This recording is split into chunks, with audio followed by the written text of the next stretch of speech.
Hello everyone, welcome again to Real Class. My name still remains MA, Okay, now we are still on registers. In our last class, we discussed, registers on, you know, another thing.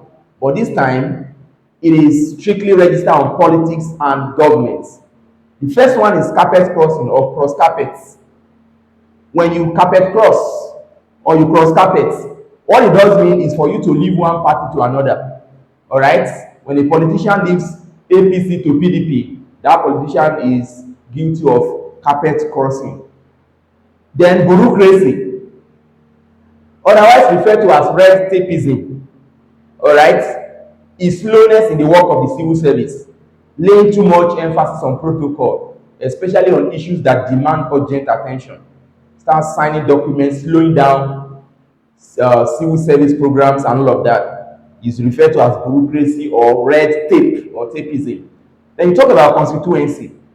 For the sake of electing members into the legislature, for the sake of electing members into the legislature, the country is always divided into constituencies. All right, what's a constituency? It's an electoral district carved out for the process or for the purpose rather of electing members into the legislature. That's constituency. Then delimitation. Carrying out this electoral district called constituency is called delimitation. All right, so the process of carrying out constituency is called delimitation. Then what's gerrymandering? Gerrymandering has to do with, a deliberate tampering into another constituency to secure more votes to favor a particular candidate. Constituency that is not yours, by the time you tamper into it to secure more votes to favor your own candidate, what you have is political gerrymandering. So you have gerrymandered that constituency. Then you talk about multipartism. Multipartism is the presence of more than two political parties in a country, all right, or many political parties. If it is one party system, it means it is only one party. If it is zero party system, that means there is no party at all. Then if it is, multi-party system, what you have is more than or many political parties. Then you talk about political apathy. Political apathy is a process where individuals or citizens show no interest in the political activities of their country. One who does not show interest in the political activities of his country is referred to as political passivist. In other words, you are passive politically. All right. Then the opposite of political apathy is political participation. That's the degree of an individual's involvement in the political activities of his country. All right. One who is involved in politics or political activities of his country is referred to as a political activist. In other words, you are active.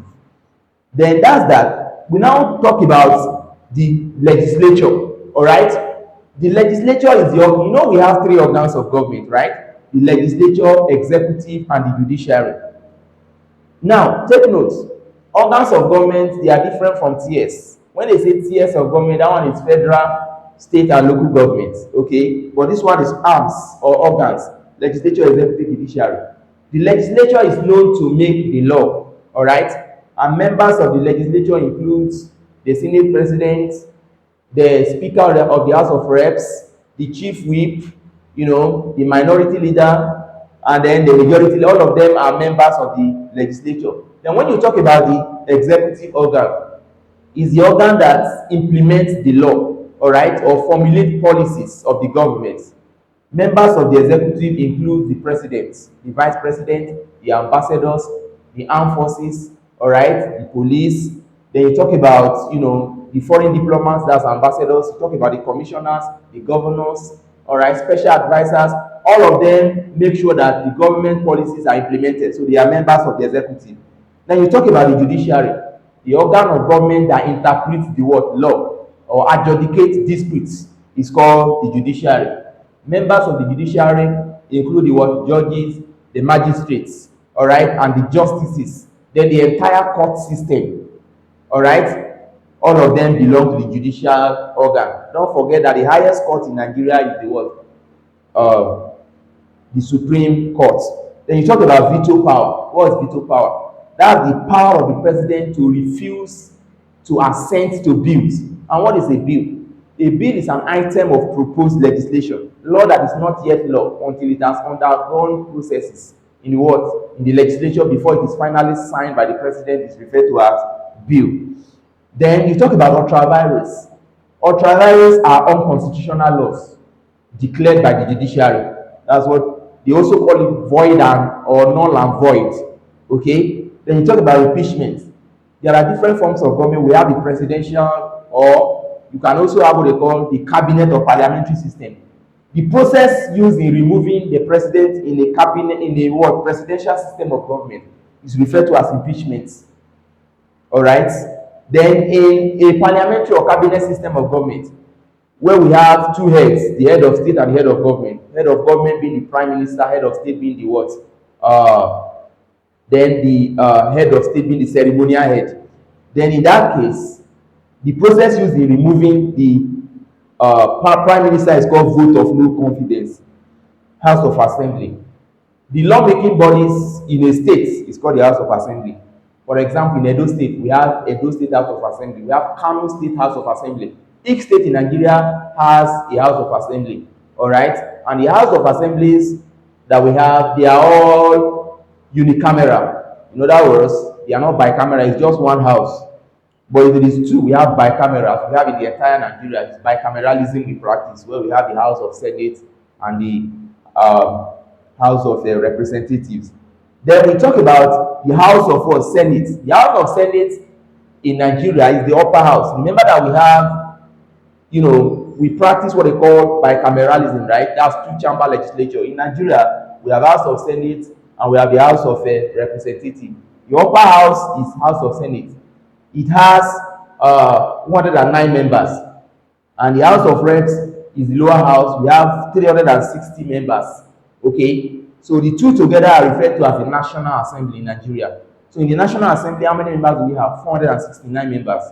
Okay, then democracy. Democracy is what? An elected it's a system of elected representatives of the people. A system whereby you elect people that will represent you in government is democracy. And according to Abraham Lincoln, the 16th American president, is government of the people, by the people, and for the people. All right? Then legitimacy.